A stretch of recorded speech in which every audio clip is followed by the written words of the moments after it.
নমস্কাৰ ছাত্ৰ ছাত্ৰীসকল, আজি আমি আলোচনা কৰিম ক্লাছ 6ৰ বিজ্ঞানৰ প্ৰথম লেচনটো। তো আমি চাওঁ আহা প্ৰথম লেচনৰ প্ৰশ্ন উত্তৰবোৰ আলোচনা কৰি চাওঁ আহা।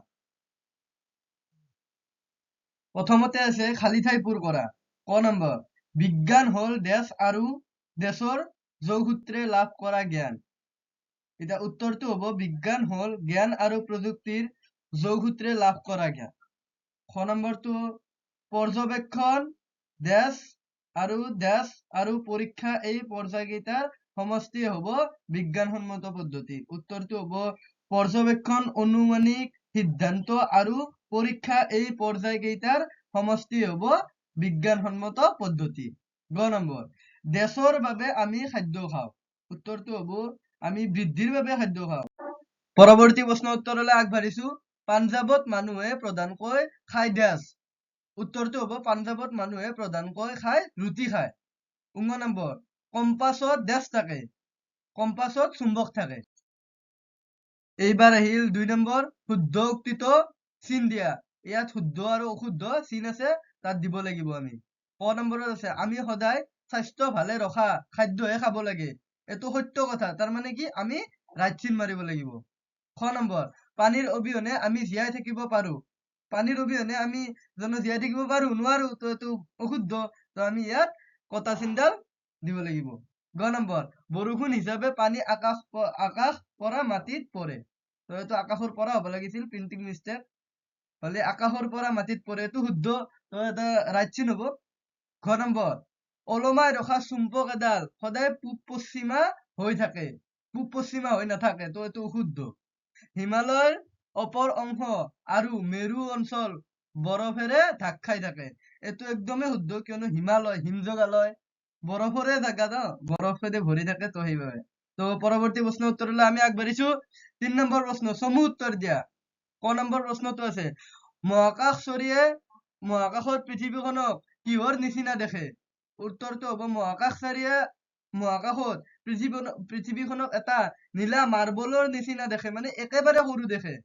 খ নম্বৰ প্ৰশ্নটো আছে কম্পাছৰ মূল বস্তু কি? উত্তৰটো হ'ব কম্পাছৰ মূল বস্তু হ'ল চুম্বক, মানে চুম্বক অবিহনে কম্পাছডাল মানে একো কাম নাই। গ নম্বৰ, ওলমাই ৰখা চুম্বক এডাল কোন দিশত মুখ কৰি থাকে? তো ওলমাই ৰখা চুম্বক এডাল সদায় উত্তৰ দক্ষিণ দিশত মুখ কৰি থাকে। পৰৱৰ্তী প্ৰশ্নলৈ আগবাঢ়িছো। ঘ নম্বৰ, নাবিকসকলে সাগৰত কিদৰে জাহাজৰ দিশ নিৰ্ণয় কৰে? তো নাবিকসকলে সাগৰত বা নদীত জাহাজ চলাই থাকেতো, কেনেকে দিশ নিৰ্ণয় কৰে তাকে কৈছে। উত্তৰটো হ'ব নাবিকসকলে সাগৰত কম্পাছৰ সহায়ত জাহাজৰ দিশ নিৰ্ণয় কৰে। কম্পাছত থকা চুম্বকীয় খোজ সদায় উত্তৰ দক্ষিণ দিশত মুখ কৰি থাকে, যাৰ সহায়ত নাবিকে ঠিক কৰে কলৈ যাব লাগিব আৰু। উম নম্বৰ, বিজ্ঞানসন্মত পদ্ধতিৰ পৰ্যায়কেইটা কি কি?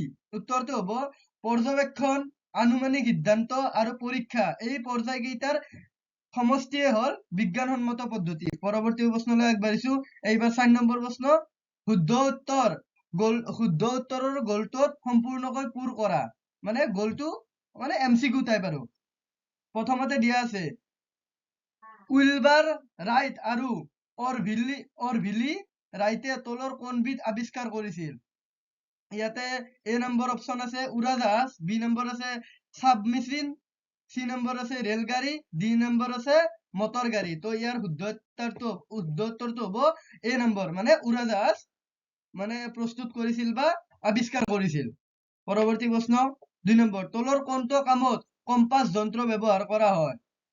এ নম্বৰত আছে দিশ নিৰ্ণয় কৰা কামত, বি নম্বৰ গধুৰ বস্তু দাঙোতে, চি নম্বৰ বস্তুৰ ওজন জুখিবলৈ, ডি নম্বৰ বতাহৰ গতি জুখিবৰ বাবে। তো ইয়াৰে প্ৰথম উত্তৰটো হ'ব এ নম্বৰ, মানে দিশ নিৰ্ণয় কামত। মানে এতিয়াতো অলপ আগত পঢ়ি আহিলো, মানে পানী জাহাজৰ দিশ নিৰ্ণয়ৰ বাবে তো সেইবোৰ কামত কম্পাছ ব্যৱহাৰ কৰা হয়।